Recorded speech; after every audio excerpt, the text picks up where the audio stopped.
Alright, welcome back to Slip Joint Display.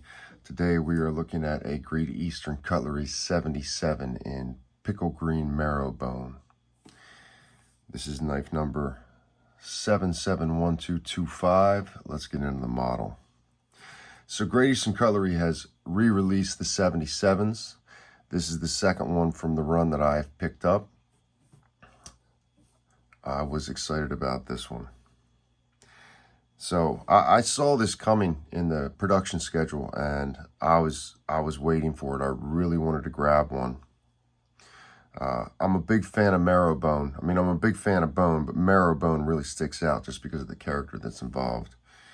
So this is Northfield trim. Let's have a look at the tube. GEC Boneworks, Northfield Unexcelled, genuine North American cattle bone. I picked this up from Boss Steel Blades. Joel always includes a little bit of extra stickers and that kind of thing. Here is your button for the knife.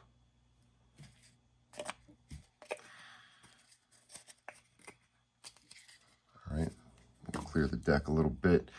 So, the 77 marrow bone. This is a two-bladed Barlow. Main clip, secondary pull, like the rest of the run. Northfield trim, so mirror polished long pull. Fluted bolster. I was excited for this, and I was really happy with the example that I picked up. Some of the marrow bone in this run, you know, it's pickle green marrow bone, so you've got green in there.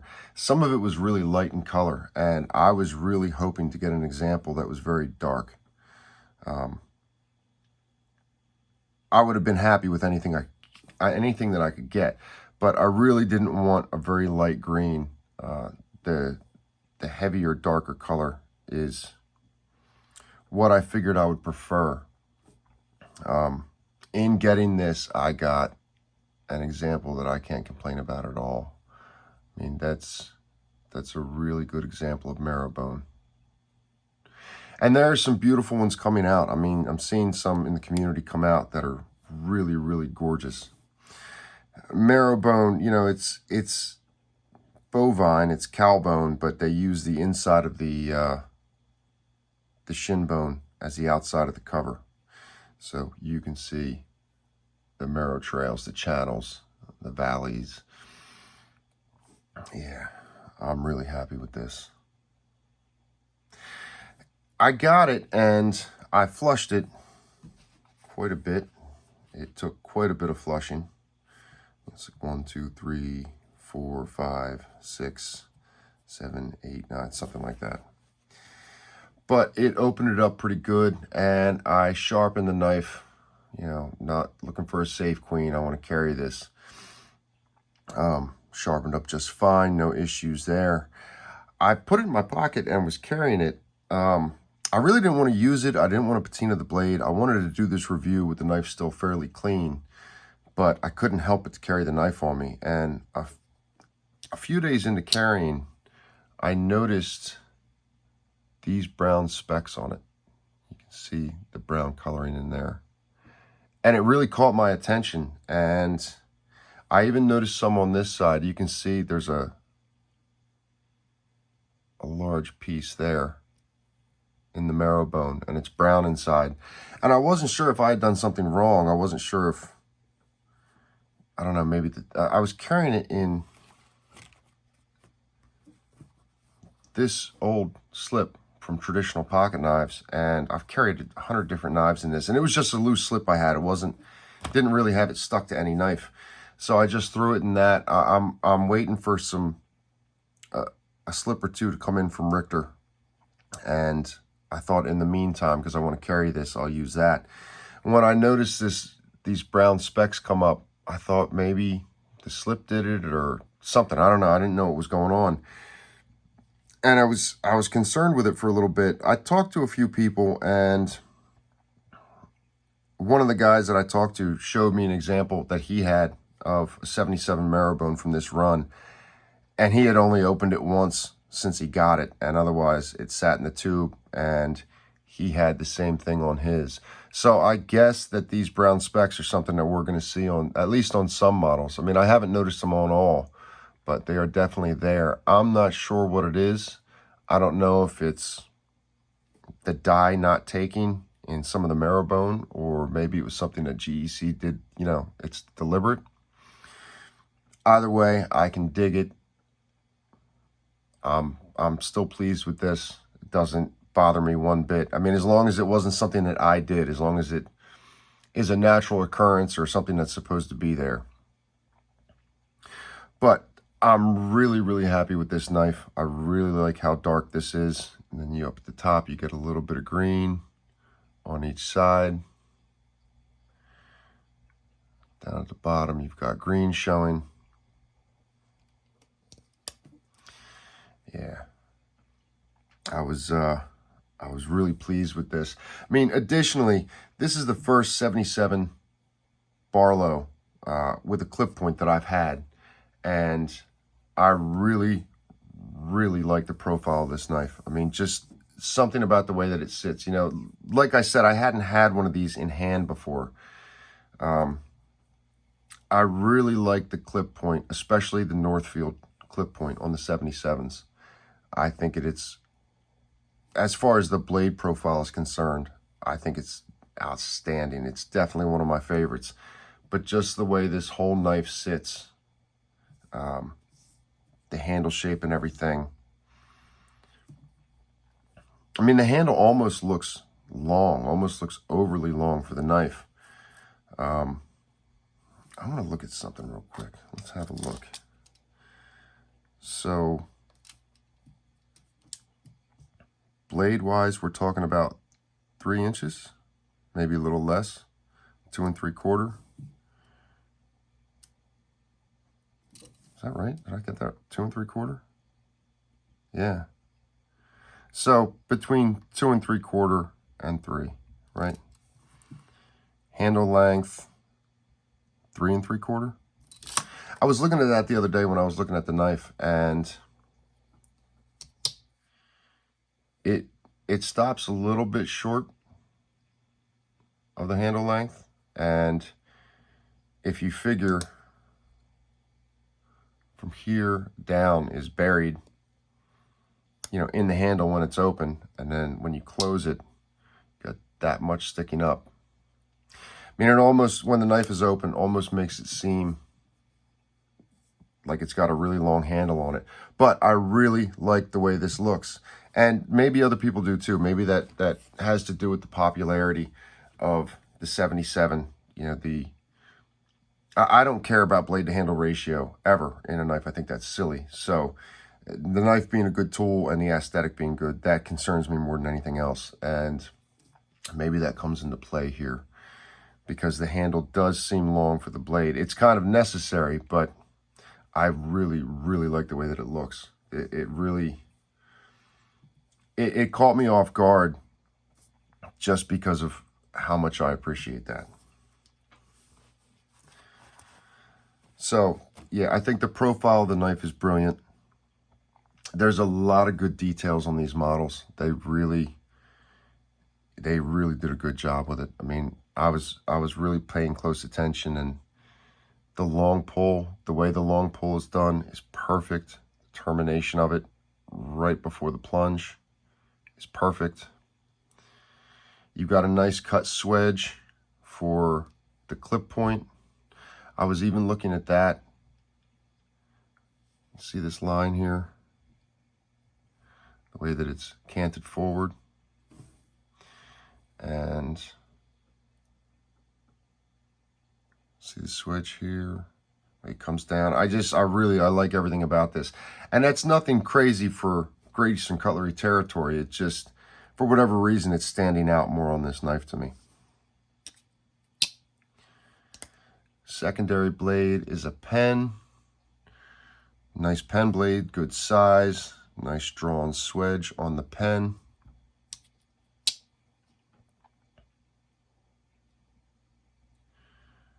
Yeah. They did an interesting job with these. So like I said, it's a Barlow, so elongated bolsters, fluted, stamped NF in there for Northfield. That stamping of the bolsters is interesting. There's a lot of history with that. I was looking for heavy details on stamped bolsters in slip joints, and I couldn't find a whole lot of definitive information. I did read that Robinson, which was the first American company, maybe first company anywhere to mass produce Barlows, was definitely one of the early knife companies to do stamped bolsters. Maybe the first, or at least one of the early ones. But stamped bolsters have a pretty good history in Barlows. I mean, if you look at the difference in size, this is the Ebony 77. If you look at the difference in size of bolster, you've definitely got a lot more opportunity to make detail on a Barlow. And in doing research for this video and looking stuff up, I saw a lot of really good examples of Barlows with heavy detail on the bolster, whether it was pictures stamped in or cut in, or if it was company logos or the names of companies. I mean, Robinson did it, Case did it, Shatton Morgan did it, Imperial did it, Keen Cutter did it. So the fact that Great Eastern Cutlery is doing that on some of their Barlows, it makes perfect sense. And this knife is Northfield trim. So the fact that they do that NF in there, it's not over the top, it's classy, it's done well. I can absolutely dig that.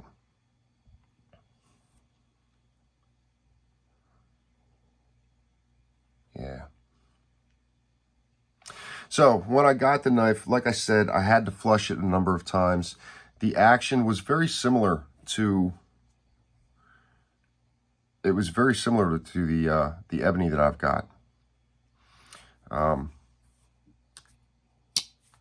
It's definitely breaking in well.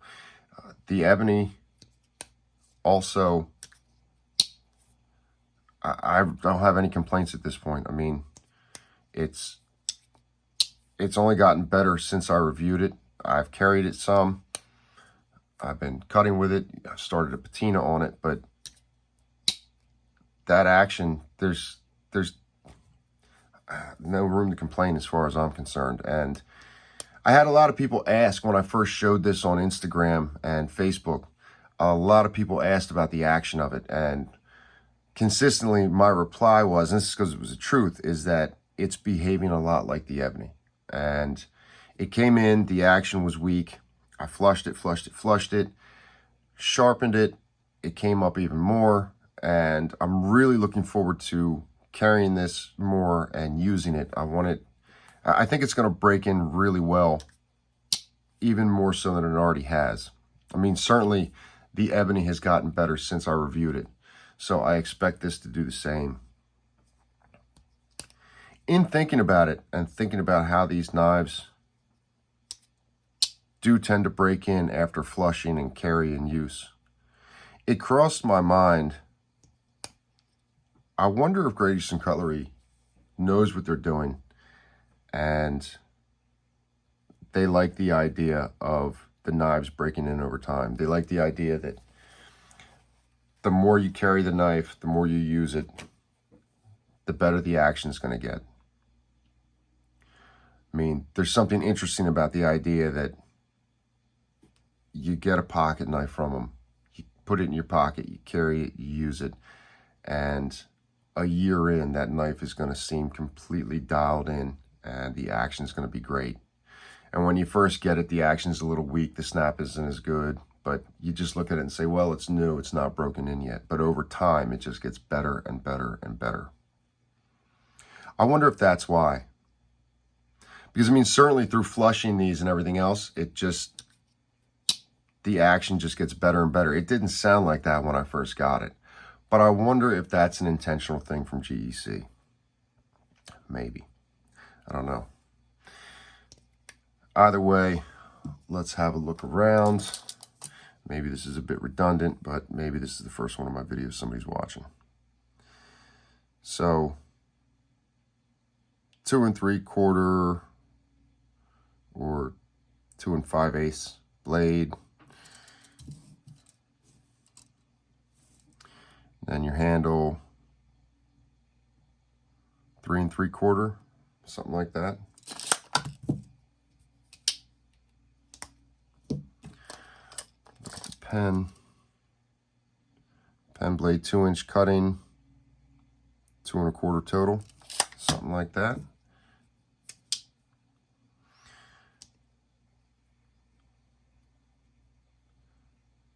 Not quite flush at half, but it's pretty close. And a little bit more proud on the main.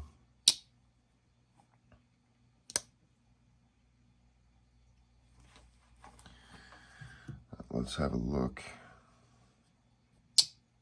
Let's have a look at the spine here.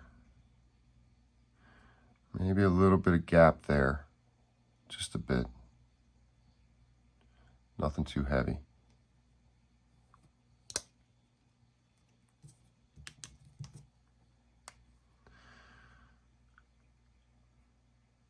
A little bit of gapping in there, just a touch. Nothing else down the rest of the knife. That's all right. The flashlight's not fair. This is a really great model, and I'm really happy with it. You know, I said with the ebony that there's something about this knife that just, I feel like it wants to be used. It wants to cut stuff. That was definitely the case with the ebony. And I kind of feel the same about this Barlow. I mean, I really like having it in the pocket. I don't know. I mean, in my mind, I don't think it's fair to say that the thinness of the blade, I don't know what it is, but I want this in my pocket. I want to be using it. I look forward to it. That marrow bone, look at that. There's a lot going on with this bone. I mean, there really is.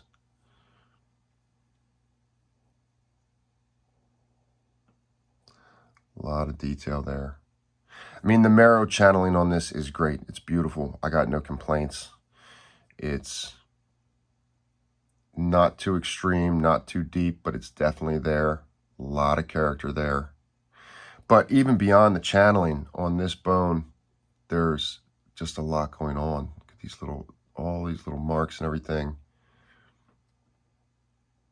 Even more happening on this side. There's a lot of character there. I really like this piece. I'm looking forward to carrying it. This is pride of ownership, guys. I mean, a knife like this. I wonder if this bone will lighten with time and with use. And if it does, I've got a lot of room to move there because of how dark this is. I don't think it's going to lighten up to the point where it bothers me at all. We'll see. We'll see how, you know, I've had some models that were bone, and I have felt like they got lighter with time. I got a lot of wiggle room with this, so I expect this to get a lot of pocket time. The pins look good, transitions feel good.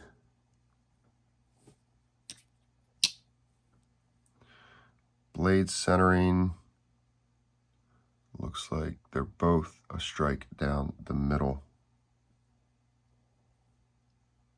Yeah.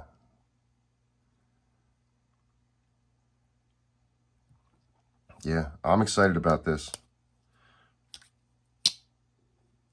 Action is fine. I don't have any complaints.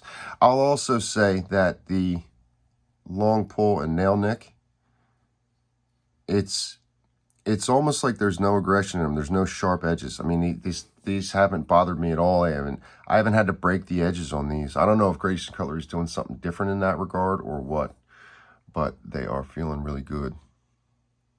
Let's see, I want to get that etch.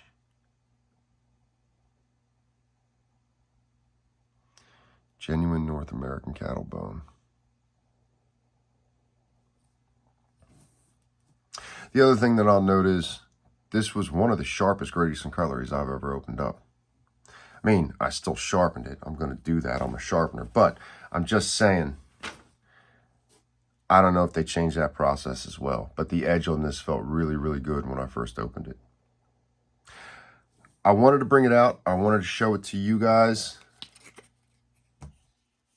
I'm happy with it. Is a 77 something you're chasing during this run? Are you sitting it out? Or did you miss? Did you have one? Are you looking for one on the secondary? Get down in the comments. We'll have some discussion. And I'll see you guys on the next video.